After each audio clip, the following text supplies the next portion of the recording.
Hello, meus amores, tudo bem com vocês? Sejam bem-vindos a mais uma aula de inglês, tá certo? E hoje nós vamos falar sobre zero conditional, que significa zero condicional, né? E aí nós vamos ver para que serve, o que significa, enfim. E aí, né, o que é o zero conditional em inglês, né? O que é o zero condicional em inglês? Então, de um modo geral, nós usamos, né, em inglês quando estamos nos referindo a fatos que são sempre verdadeiros.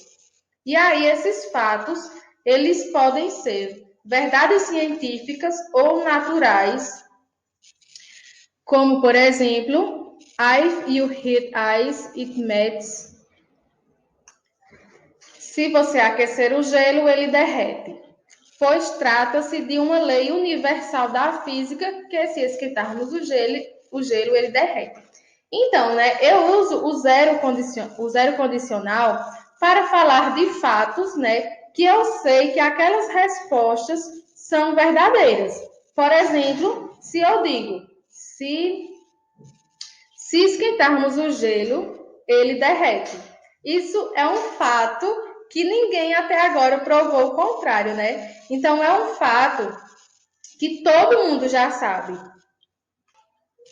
Isso é uma verdade científica, tá certo? E aí, né, a maioria das sentenças que usam o condicional em inglês contém o termo if.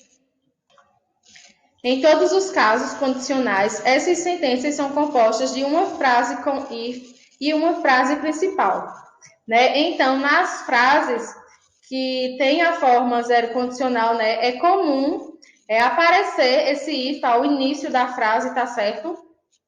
If, que significa se. E em seguida uma frase, né, falando alguma verdade. Por exemplo, quando eu falei no exemplo anterior, se esquentarmos o gelo, ele derrete, certo? Então, esse if, ele vai estar sempre presente nas frases que tem o zero condicional, porque é como se significasse se. Se nós fizermos isso,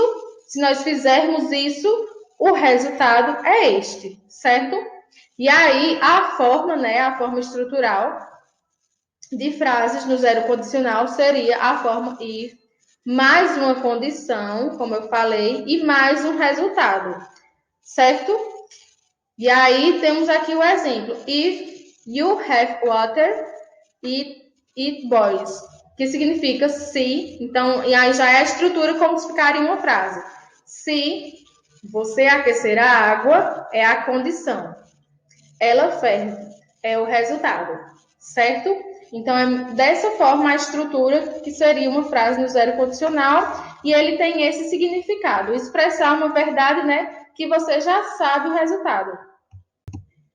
E aí, para essa condicional, todos os resultados são verdadeiros, né? Então, por exemplo, não tem como eu dizer, se você aquecer a água, não tem como alguém não dizer que a água, se alguém derreter o gelo, por exemplo, não tem como alguém provar, dizer que o gelo não vai derreter, né?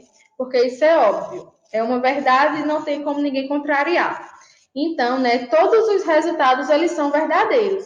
Nesse caso, as frases não falam sobre o futuro, sobre o passado ou até mesmo um presente específico, né? Ou seja, não tem um tempo verbal para falar, no zero condicional, tá certo?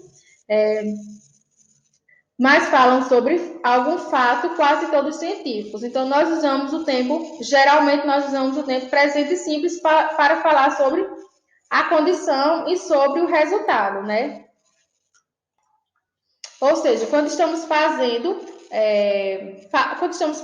frases, escrevendo ou falando oralmente sobre o zero condicional, geralmente falamos do presente mesmo, tá certo?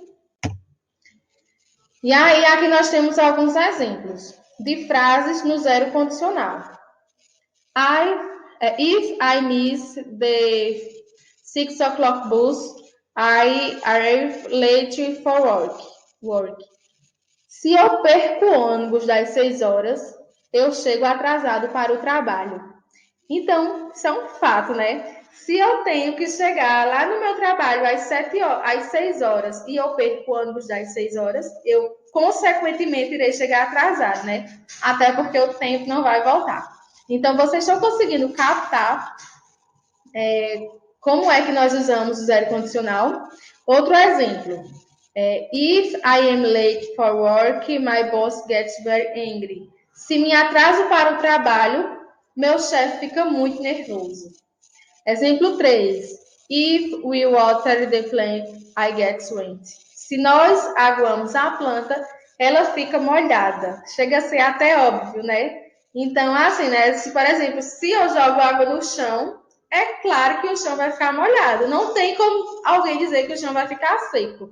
Então, nós usamos, né, as frases no zero condicional, digamos assim, para explicar o óbvio. Uma coisa que você já sabe que aquilo vai acontecer. Então, geralmente, é uma condição, a frase, né? A estrutura da frase geralmente é uma condição mais um resultado que eu já sei que é verdadeiro. Então, gente, tá tudo claro para vocês até agora, né? Como vocês podem ver, não há muito segredo em relação ao uso do zero conditional em inglês. É tudo uma questão de saber exatamente o que você quer dizer. Explicando assim, né, aparenta ser até um pouco complicado, mas aí quando a gente vai praticando, torna-se uma coisa natural, certo? Então, para a aula de hoje é isso. Se ficou ainda alguma dúvida, podem falar comigo lá no WhatsApp, ou me procurar na escola, tá certo? Para a gente esclarecer essas dúvidas. Aqui estão as referências. Obrigada pela aula de hoje, por participarem. Um beijo e até semana que vem.